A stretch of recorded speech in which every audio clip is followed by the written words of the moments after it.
Assalamualaikum warahmatullahi wabarakatuh. Baik, nama saya Zirfan Ardiansyah dari program studi Perencanaan Wilayah dan Kota dengan NIM 2501070012. Baik, pada hari ini saya akan menjelaskan tentang bagaimana sih cara membersihkan najis kecil, sedang, hingga najis besar. Nah, untuk dari pengertian najis, najis adalah segala sesuatu yang dianggap kotor menurut syariat Islam, sehingga menghalang sahnya ibadah seperti sholat apabila mengenai badan, pakaian, ataupun tempat sholat di sekitaran kita. Oleh karena itu, setiap muslim wajib menyucikan najis sesuai dengan ketentuan yang telah diajarkan dalam Islam. Nah, yang pertama ini ada najis ringan atau yang bisa disebut najis mukhaffafah. Nah, najis ringan adalah najis yang berasal dari air kencing bayi laki-laki yang belum berusia 2 tahun dan hanya mengonsumsi ASI. Cara mensucikannya itu cukup dengan memercikkan air pada bagian yang terkena najis hingga merata, seperti video yang saya berikan ini, yang saya tampilkan. Ini adalah sebuah kain putih, bisa kalian lihat. Ini misal terkena air kencing anak bayi usia 2 tahun. Nah, bisa kita lakukan dengan cara memercikkan air ke dalam pakaian yang terkena najis tersebut hingga bersih. Nah, yang kedua ini ada najis sedang atau najis mutawasitoh. Najis sedang meliputi air kencing orang dewasa, darah, muntah, nanah, atau kotoran manusia atau kotoran hewan, serta benda-benda najis lainnya selain najis ringan dan berat. Cara mencucikannya adalah dengan mencuci bagian yang terkena najis menggunakan air bersih hingga hilang warna, bau, atau rasanya.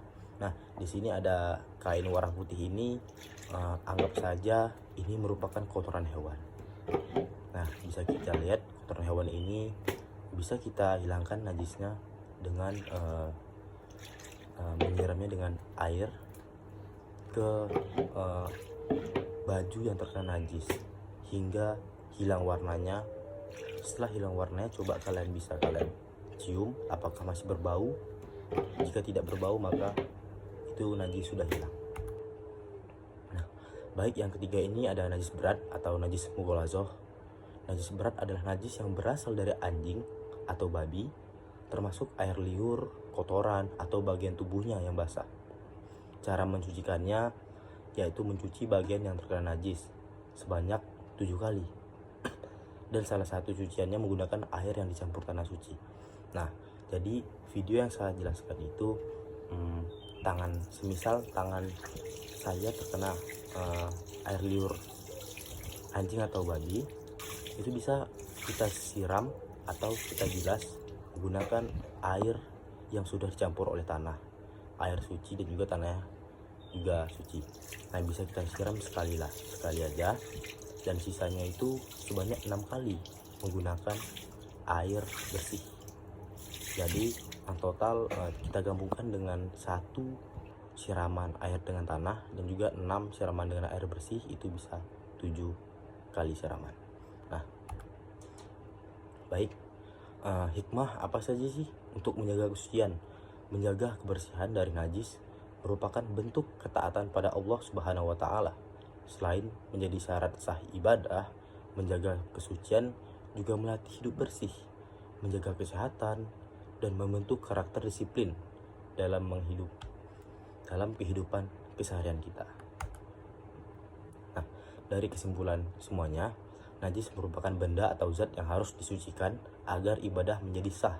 Islam mengajarkan 3 jenis najis, yaitu najis ringan, najis mukhaffafah, najis sedang, najis mutawasitoh, najis berat, najis mughalazoh, yang masing-masingnya memiliki tata cara penyucian yang berbeda.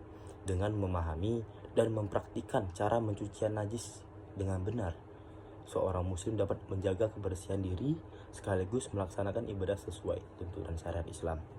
sekian penjelasan cara membersihkan atau menghilangkan najis dari saya. Wabillahi taufiq wal hidayah. Wassalamualaikum warahmatullahi wabarakatuh.